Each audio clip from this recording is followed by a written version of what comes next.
شروع اللہ کے نام سے جو بڑا مہربان اور نہایت رحم کرنے والا ہے۔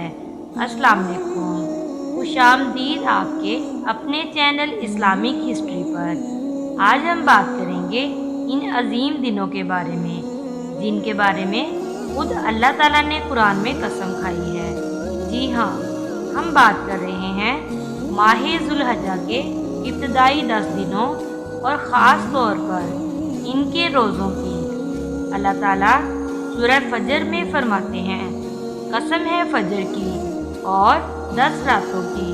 مفسرین کے مطابق یہاں 10 راتوں سے مراد ذو الحجہ کے پہلے 10 دن ہیں۔ نبی کریم صلی اللہ علیہ وآلہ وسلم نے فرمایا، اللہ کے نزدیک کسی دن کا عمل ذو الحجہ کے ان 10 دنوں میں کیے جانے والے عمل سے زیادہ محبوب نہیں۔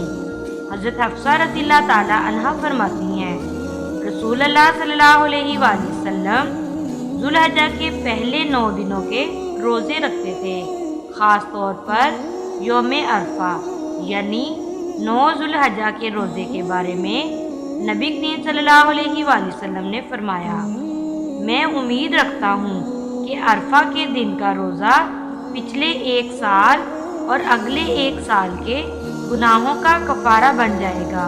تو پیارے بہنوں اور بھائیوں، آئیے ان مبارک دنوں کو ضائع نہ کریں، روزے رکھیں، کثرت سے ذکر کریں، قرآن پڑھیں اور اپنے رب کو راضی کریں۔